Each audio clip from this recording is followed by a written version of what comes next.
Hello, this is Ariadne Rainbird, and today I'm going to be talking about the ancient Greek festival of the Karneia, a festival of the god Apollon Karneios.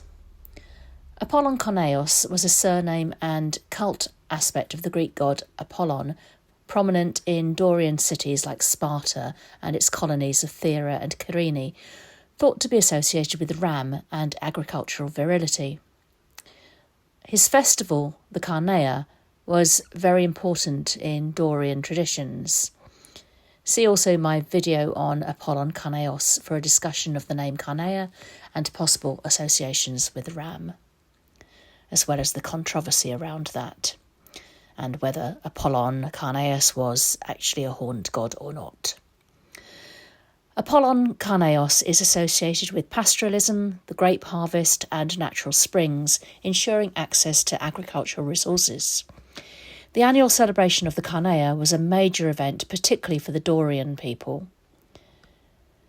Karneia was one of the tribal traditional festivals of Sparta, the Peloponnese and Doric cities in Magna Grecia, held in honour of Apollon Karneios. The chief centre of his worship was Sparta, where the Karneia took place every year from the 7th to the 15th of the month Karneios. In the Athenian calendar, that corresponds to Metageitnon, which is around August in the modern calendar. During this period, all military operations were suspended. The Karneia appears to have been agrarian, military, and also piacular, that is, to appease or atone in character.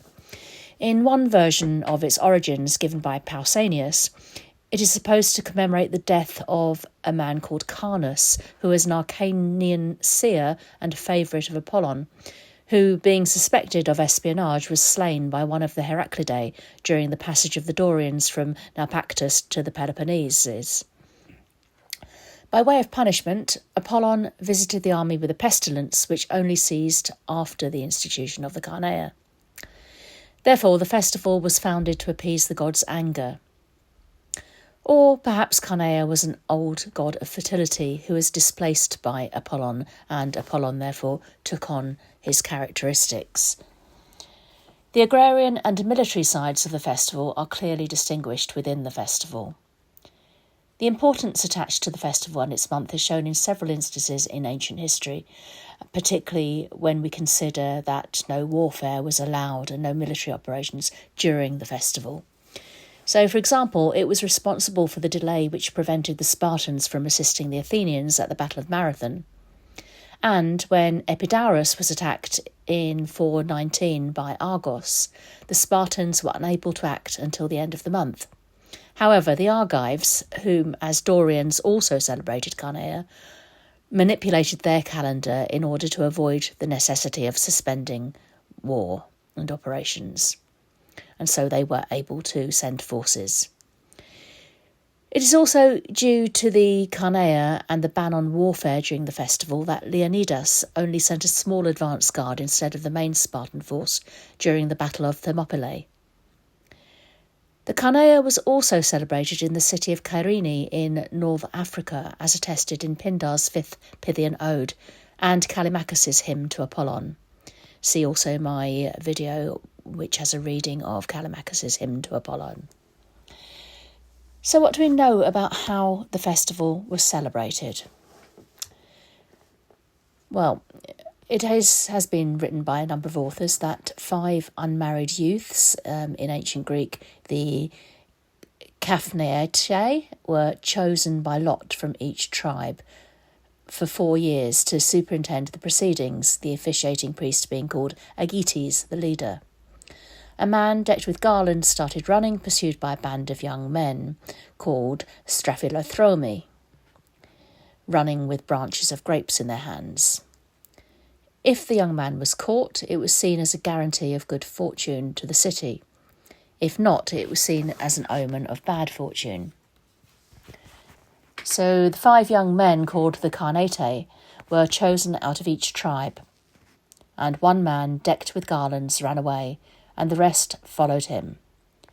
The person whom they chased may have been seen as a temporary incarnation of some spirit of vegetation, and to catch him perhaps signified that fertility was not allowed to escape but had to be captured to ensure the success of the next year's crops. And it may have particularly been associated with the grape harvest, hence the name of the men, the Straphilothroi, the grape runners.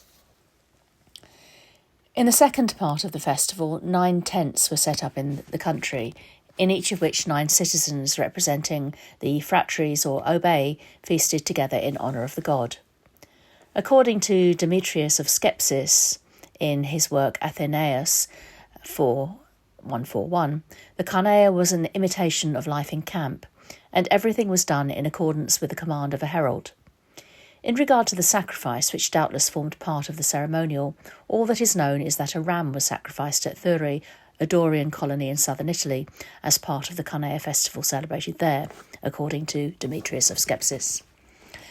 As an agrarian festival, it has many parallels in North European harvest customs, in which an animal, or a man disguised as an animal, was pursued by the reapers, the man and the animal representing the vegetation spirit. E. H. Binney, in Classical Review, March 1905, suggests that the story of Aclestis, a Greek princess who died and returned from the dead and the subject of a play by Euripides, was performed at the Karneia, to which it may have become attached with the name of Apollon as a vegetation drama and embodied a death and resurrection ceremony. Pausanias, in his description of Greece 3:13-4-5, tells us, Karneios, Spartan demigod or hero, whom they surnamed Ecotus of the house, had honours in Sparta, even before the return of the Heraclidae, his seat being in the house of a seer, Creos, the son of Theoclis. The daughter of this Creos was met as she was filling her pitcher by spies of the Dorians, who entered into conversation with her, visited Creos and learned from him how to capture Sparta. The cult of Apollon Karneios has been established among all the Dorians ever since Karnos, and a Carnanian by birth, who was a seer of Apollon. When he was killed by Hippotas, the son of Phylas, the wrath of Apollon fell upon the camp of the Dorians. Hippotas went into banishment because of the blood guilt, and from this time the custom was established among the Dorians of propitiating the Acarnanian seer. But this Karnos is not the Lacedaemonian, Karneios Ecotus of the house, who was worshipped in the house of Creos, the seer, while the Achaeans were still in possession of Sparta. The poetess Praxilla represents Karneios as the son of Europa, Apollon and Leto being his nurses. There is also another account of the name. In Trojan Ida there grew in a grove of Apollon cornel trees, which the Greeks cut down to make the wooden horse. Learning that the god was wroth with them, they propitiated him with sacrifices, and named Apollon Karneios from the cornel tree, Karneia, a custom prevalent in the olden time, making them transpose the R and the A. Further, Pausanias also says in his description of Greece 3:14-6, farther away from the racecourse of Sparta are sanctuaries of the Dioscuri, of the Charites, Graces, of Eletheia, of Apollon Karneios, and of Artemis. Inscriptions have also been found in Sparta. A late archaic stele dedicated to Karneios by a runner named Aglatus was traditionally interpreted as evidence of athletic games during the Karneia. However, recent examinations of the inscription and the associated relief sculpture have led some scholars to suggest that it more likely commemorates victories in a torch race, the Lampadodromia, which came before the sacrifices at the festival. But that would still link it to the festival of the Karneia, but perhaps just an earlier part of the festival. So there may have been torch races either before or at the beginning of the festival. Inscriptions from Kyrene in North Africa, which was originally founded by Dorian settlers from Thera, attest to the celebration of the Karneia Festival in Kyrene, and that musical performances and ritual chase took place.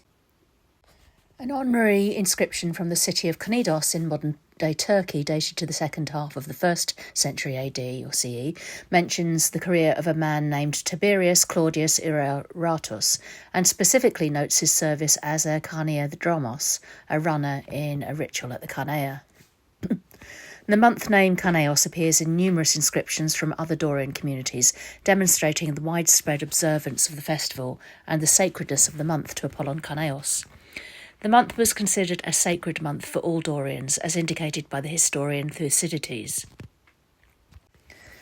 Dancing also likely took place at the festival, and John Papadopoulos, in his 2014 article on the Mocha youth, a sculpture often interpreted as representing a charioteer, says, all interpretations of the celebrated Mocha youth, dating to about 480 to 450 BCE, have neglected the full significance of the 5 holes on the statue's head, which were there since its discovery in 1979. A reinterpretation of the figure taking these holes into consideration points to its identity as an initiate of Apollon Karneios, shown at rest after having performed the dance in honour of the god. Art, history and iconography combined suggest that the figure may have been none other than Gelon, the tyrant of Syracuse, as a young man, found on the island of Mocha off the coast of Sicily.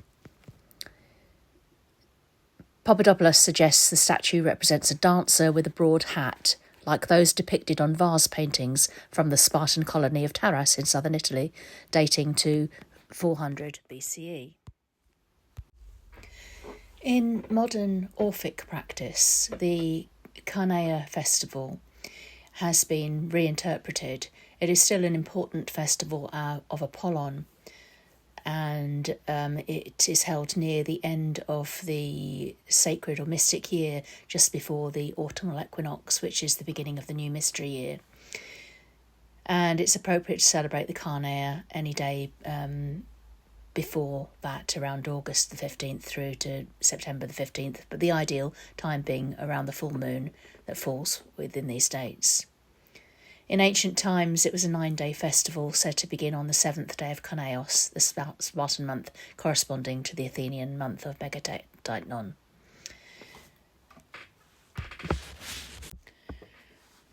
In modern Orphic tradition, Apollon's possible horned form or ram-horned form are seen to represent the effulgent issue of ether from the god's head, as do all such horns in the iconography of the ancient Greek religion.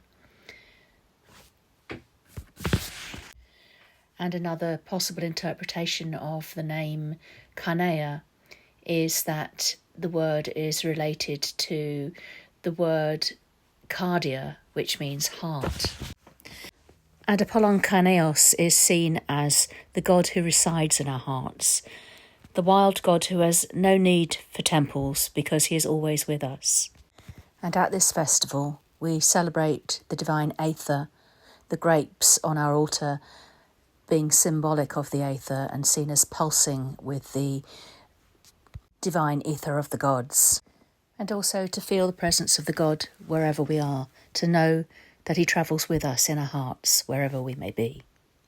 I'm going to end with a reading of the Pythian Ode number 5, which refers to the Karneia Festival as it existed in Kyrene.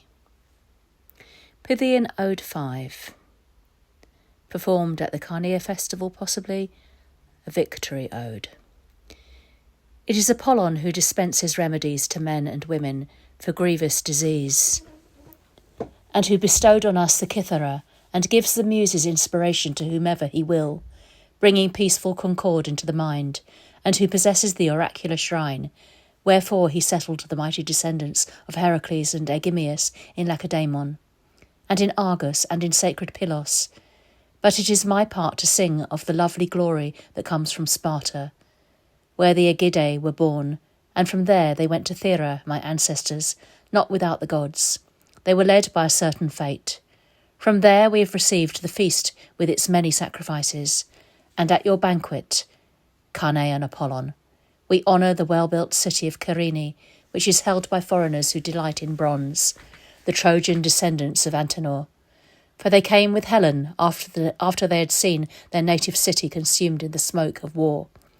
And that horse-driving race was faithfully welcomed with sacrifices by men who came to them bringing gifts, men with Aristoteles led, when, with his swift ships, he opened a deep path across the sea.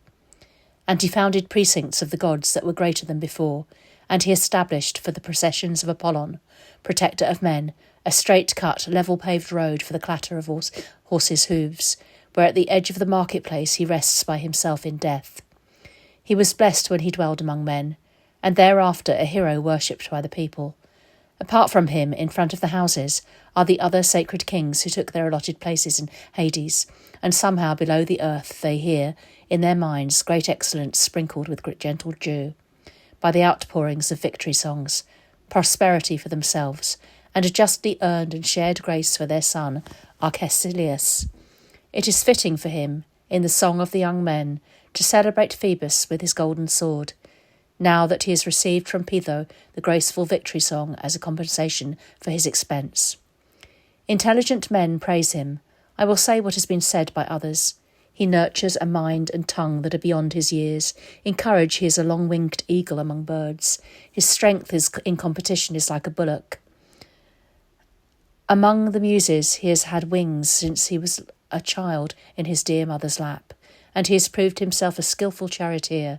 He has boldly tried every local opportunity for fine deeds, and now a god gladly brings his power to perfection. And in the future, blessed sons of Kronos, grant him the same, both in deeds and in counsels, lest some fruit-destroying blast of winter wind quell his life. The great mind of Zeus steers the fortune of men that he loves.